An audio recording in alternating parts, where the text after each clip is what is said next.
పేరుకేమో సబ్కా సాత్ సబ్కా వికాస్, కానీ మాటలేమో సబ్కా సాత్ సబ్కా వికాస్, చేతలేమో సబ్ కుచ్ బక్వాస్. ఏముండదు, ఒక్కటి కూడా కొత్తగా ఇచ్చిందేమీ లేదు.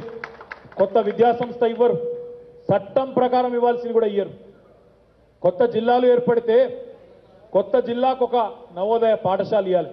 మరి వాళ్ళ పాఠశాల విద్యార్థుల ఉసురు కూడా పోసుకుంటూ ఒక్కటంటే ఒక్క విద్యాసంస్థ కూడా ఈ 8.5 ఏళ్లలో నరేంద్ర మోడీ ప్రభుత్వం తెలంగాణకి ఇయ్యలేదు. తెలంగాణ మీద సవతి తల్లి ప్రేమ ప్రదర్శిస్తూ తెలంగాణ పైన కక్షగట్టి, తెలంగాణ ప్రజలపైన కక్షగట్టి కేసీఆర్ గారి సమర్థత దక్షత చూసి కన్నుగుట్టి ఈరోజు ఈ రకమైన దుర్మార్గమైన వ్యవహారం వారు చేస్తూ ఉన్నారు. అది మాత్రమే కాదు, మనకు విభజన చట్టంలో ఆంధ్రప్రదేశ్ పునర్విభజన చట్టంలో ఇచ్చిన ఏ ఒక్క హామీని కూడా ఈ 8.5-9 ఏళ్లలో నరేంద్ర మోడీ ప్రభుత్వం నెరవేర్చలేదు. అది కాజీపేటలో ఉండే కోచ్ ఫ్యాక్టరీ కావచ్చు, బయ్యారంలో ఉక్కు ఫ్యాక్టరీ కావచ్చు, ఐటీఐఆర్ కావచ్చు, ప్రత్యేకంగా ఇవ్వవలసిన పారిశ్రామిక కారిడార్లు కావచ్చు, పారిశ్రామిక రాయితీలు కావచ్చు, లేదా ఇతర హామీలు కావచ్చు. ఒక్కటంటే ఒక్క హామీని కూడా ఈ రోజు వరకు 9 ఏళ్లలో నెరవేర్చని దుర్మార్గ ప్రభుత్వం, ఒక అసమర్థ ప్రభుత్వం కేంద్రంలో ఈరోజు ఉన్నది. వారికి ఇది చివరి అవకాశం. కాబట్టి ఈ ప్రాంతం నుంచి ప్రాతినిధ్యం వహిస్తున్న పార్లమెంట్ సభ్యుడిని, ఎన్డీఏ ప్రభుత్వాన్ని భారత రాష్ట్ర సమితి తరఫున, తెలంగాణ రాష్ట్ర ప్రభుత్వం తరఫున నేను అడుగుతా ఉన్నా, మీ చిత్తశుద్ధిని చాటుకోవడానికి, తెలంగాణ పట్ల మీకేమైనా అంకితభావం ఉంటే చెప్పడానికి ఇది చివరి అవకాశం. ఖచ్చితంగా తెలంగాణకి ఇచ్చిన ప్రతి హామీని నెరవేర్చండి. ఇక్కడ పసుపు బోర్డు అన్నారు, పసుపు బోర్డు సంగతి దేవుడెరుగు, ఉన్న జూట్ బోర్డు కూడా ఎత్తిపారేసింది నరేంద్ర మోడీ ప్రభుత్వం.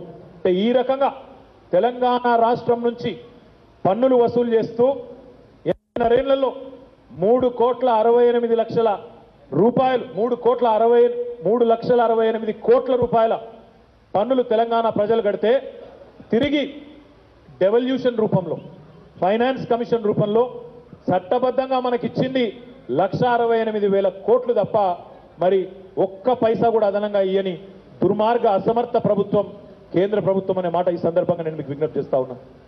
2 లక్షల కోట్ల తెలంగాణ ప్రజల డబ్బులు, పన్నుల రూపంలో మనం కట్టిన డబ్బులు ఇవాళ వాళ్ళు వాళ్ళ రాష్ట్రాల్లో వాడుకుంటూ సొమ్ము ఒకటిది సోకొకటిది అన్నట్టు తెలంగాణ ప్రజల సొమ్ముతో ఇతర ప్రాంతాల్లో సోకులు పడుతూ ఇక్కడికి వచ్చి పనికిమాలిన మాటలు మాట్లాడుతూ ఉన్నారు.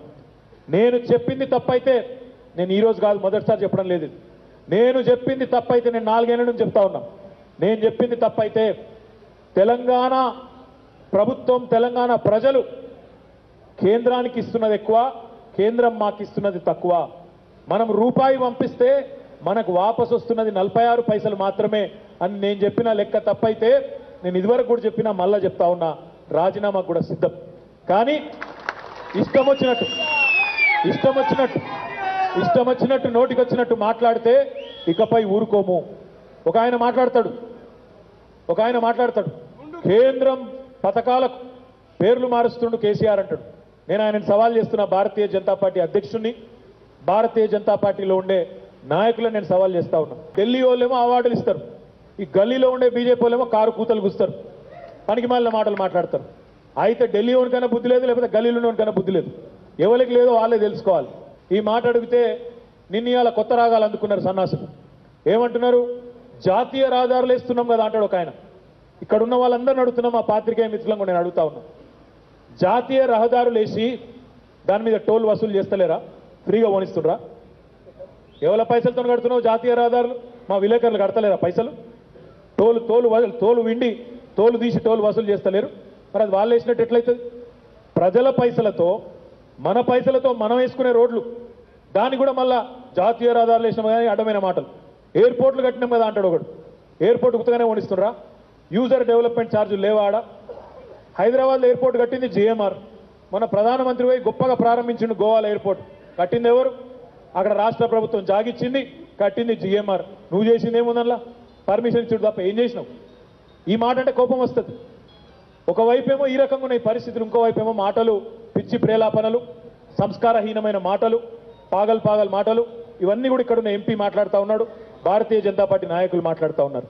ఇంకొక మాట కూడా నేను చెప్తా ఉన్నా. ఈ మధ్యన మాట్లాడితే పదే పదే ఒకటే డైలాగ్ సొల్లు పురాణం నేర్చుకున్నారు. కేసీఆర్ రాష్ట్రాన్ని అప్పుల పాలు చేసిందంటాడు ఒక ఆయన.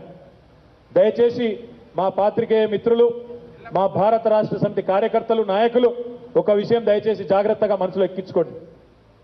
2014కు ముందు నరేంద్ర మోడీ కంటే ముందు 14 మంది ప్రధానమంత్రులు పనిచేశారు భారతదేశంలో. 14 మంది ప్రధానమంత్రులు కలిసి నరేంద్ర మోడీ కంటే ముందు 67 ఏళ్లలో చేసిన అప్పు 56 లక్షల కోట్లు. మళ్ళొక్కసారి చెప్తా, నరేంద్ర మోడీ కంటే ముందు పనిచేసింది 14 మంది ప్రధానమంత్రులు. ఆ 14 మంది ప్రధానమంత్రులు కలిసి చేసిన అప్పు 67 ఏళ్లలో 56 లక్షల కోట్లు. ఒక్క నరేంద్ర మోడీ ఎంత అప్పు చేసిండో ఎరికేనా మీకు? 100 లక్షల కోట్లు 8 ఏళ్లలో చేసిండు. 14 మంది చేసిన అప్పు ఒక్క నరేంద్ర మోడీ, ఒక్క నరేంద్ర మోడీ వాళ్ళందరూ చేసిన దానికి డబల్ ఈ 6-7 ఏళ్లలో చేసిండు, 2 ఇంతలు చేసిండు. మరి ఎవరిని అప్పుల పాలు చేసిండు? ఈ దేశంలో పుడుతున్న ప్రతి బిడ్డ మీద 1,25,000 రూపాయల అప్పు ఉందంటే దానికి కారణం నరేంద్ర మోడీ కాదా? 100 లక్షల కోట్ల అప్పు తెచ్చి చేసిన ఒక్క మంచి పని చెప్పండి, చేసినందుకు ఏం లేదు. చేసిన ఒక్క మంచి పని చెప్పండి అంటే మెమ్మెమ్మే బెబ్బెబ్బే. కేసీఆర్ అప్పు తెచ్చిండు, అప్పుల పాలు చేసిండని మాట్లాడే సన్నాసుల కోసం నేను చెప్తా ఉన్నా.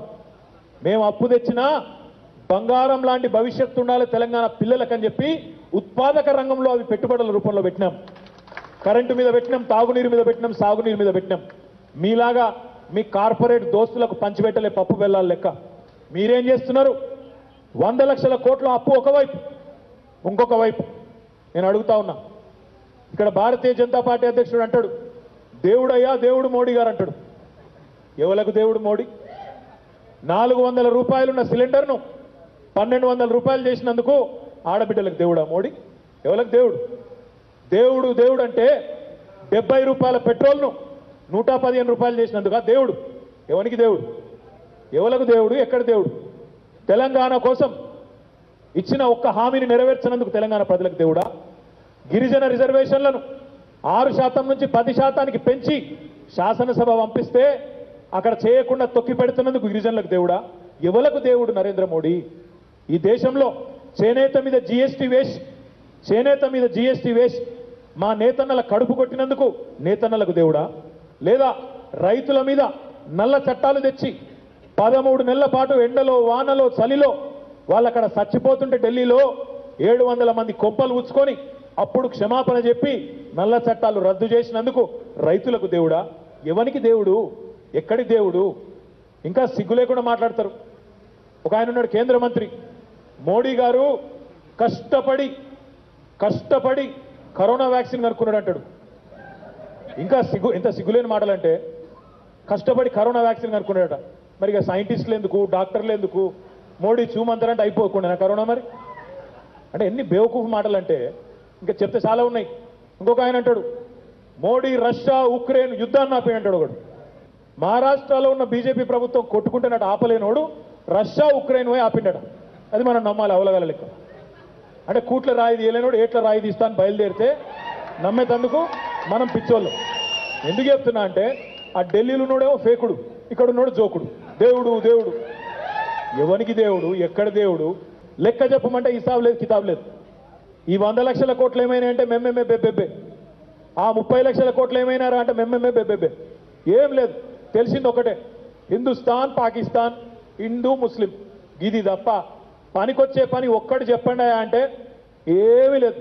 కులాలు మతాలు వీటి మధ్యన పంచాయతీ పెట్టాలి, వాళ్ళని వీళ్ళకి దుష్మన్ అనాలి, వీళ్ళకి వాళ్ళు దుష్మన్ అనాలి, డైలాగులు కొట్టాలి, అవతల పడాలి తప్ప కనీసం పనికొచ్చే ఒక్క పని ఏందా చెప్పంటే చెప్పే ముఖం లేదు. అందుకే నేను అనేది, ఒక అసమర్థ, ఒక దివాలా కోరు ప్రభుత్వం కేంద్రంలో ఏదైతే ఉన్నదో మీకు ఇది చివరి అవకాశం. దేశం మొత్తం ఉచిత కరెంట్ ఇస్తే మొత్తం అయ్యే ఖర్చు సంవత్సరానికి 1,45,000 కోట్లు. దాన్ని మోడీ గారు అనుచితం అంటాడు. దేశం మొత్తం రైతులకు వ్యవసాయానికి ఉచితంగా కరెంట్ ఇస్తే అయ్యే ఖర్చు 1,45,000 కోట్లు. అది మంచిది కాదంటాడు, అది ఇయ్యొద్దంటాడు. కానీ వాళ్ళ కార్పొరేట్ దోస్తులు ఆయనకు కావలసిన వాళ్ళు అడగంగానే 12 లక్షల కోట్ల రూపాయలు రుణాలు మాఫీ చేసిన మాట వాస్తవమా కాదా? ఇది తప్పైతే నేను నా పదవి నుంచి తప్పుకుంటా. ఇది తప్పైతే తప్పని బీజేపీ ఎవడన్నా రుజువు చేస్తే నేను నా పదవి నుంచి తప్పుకుంటా. ఇది కేంద్రమే మీరు పార్లమెంట్లో ఇచ్చిన లెక్క కాదా? ఇది ఈ రకంగా పెద్దవాళ్ళకేమో పెద్దపీట వేస్తూ పేదలనేమో కడుపులో దంతూ నిత్యావసర వస్తువుల రేట్లు పెంచుతూ అడ్డగోలు వ్యవహారాలు చేస్తూ పేదల వ్యతిరేక ప్రభుత్వంగా ఒక అప్రతిష్ట మూటగట్టుకున్న దివాలాకోరు ప్రభుత్వం ఎన్డీఏ ప్రభుత్వం ఏదైతుందో మీకు చివరి అవకాశం. తెలంగాణ ప్రజలకిచ్చిన మాటలు నిలబెట్టుకోండి. రాష్ట్ర ప్రభుత్వం నుంచి మేము పంపిన విజ్ఞప్తులను స్వీకరించి ఇకనైనా బుద్ధి తెచ్చుకొని జ్ఞానం తెచ్చుకొని వెంటనే బడ్జెట్లో ప్రకటించండి. తప్పకుండా నేను డిమాండ్ చేస్తా ఉన్నా మా ప్రభుత్వం నుంచి. తెల్లారులేస్తే కేసీఆర్ని తిట్టుడు, మంత్రులను తిట్టుడు, నోటికొచ్చినట్టు బూతులు మాట్లాడుడు, సంస్కారహీనంగా మాట్లాడదలుచుకుంటే మీ అయ్యలు గుర్తొచ్చినట్టు మాట్లాడే సత్తా మాకు, మీ తాతలు గుర్తొచ్చినట్టు మాట్లాడే సత్తా మాకుంది. మీకంటే బాగొచ్చు భాష, మీకంటే బాగా మాట్లాడగలుగుతాం. అది బూతులైనా ఏదైనా కూడా బ్రహ్మాండంగా మాట్లాడగలుగుతాం. కానీ ఇక్కడుండే పార్లమెంట్ సభ్యుడు కూడా నేను చెప్తా ఉన్నా, సభ్యతతో మాట్లాడి ఇకనైనా. ఒక పెద్ద మనిషి కొడుకు డి శ్రీనివాస్ గారంటే మా అందరి గౌరవం కూడా ఉంది. పెద్ద ఆయన కొడుకు అని ఊకుంటున్నాం.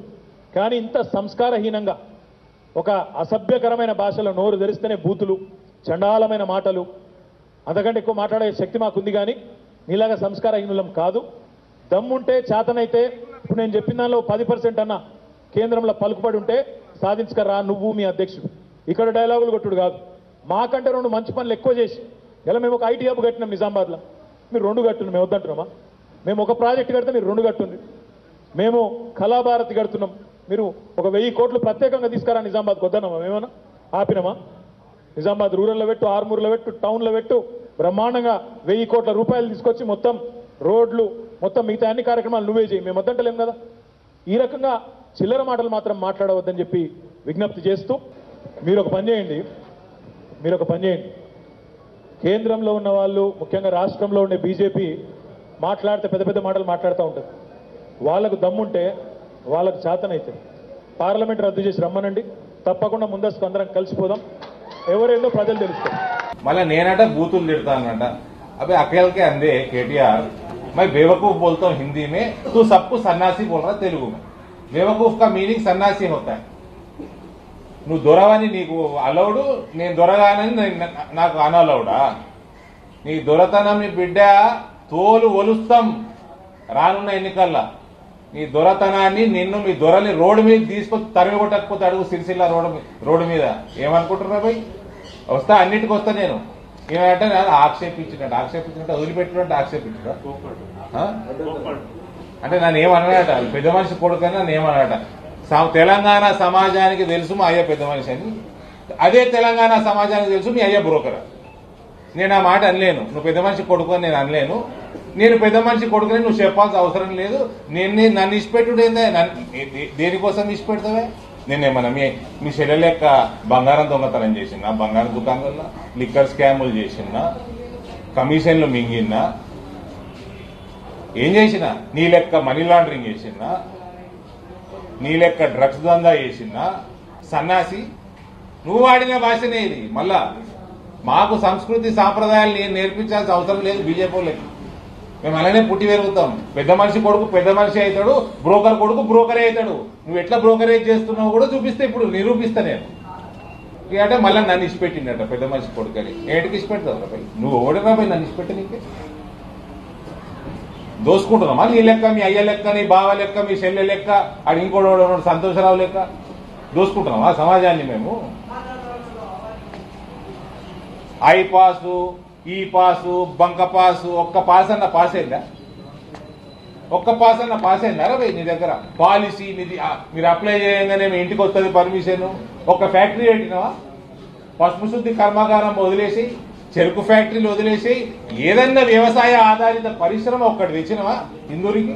ఒక్కటి పర్మిషన్ ఇచ్చినరా? 17 పర్మిషన్ ఇచ్చినా మేము తెలంగాణకు. ఎథనాల్ ప్లాంట్ 17 పర్మిషన్ ఇస్తే ఇయ్యలటి వరకు ఒక్కటి కూడా అక్కడ ఇంప్లిమెంట్ చేయాలని దిక్కుమాలిన ప్రభుత్వం మీ అయ్యదాడు. ఈయన వచ్చి కూడా ఇందూరుకు వచ్చి మాట్లాడుతూ ఉంటాడు. నువ్వు దాన్ని అదనంగా ఇంకేమైనా చేసినావా, దాన్ని వాడుకున్నావా, అలా స్కామ్ చేసింది మళ్ళీ మీ చెల్లె. అదేమో ఉంటుంది కదా ఆమెకి, ఏంటది అదో సంస్థ పడైంది కదా, జాగృతి.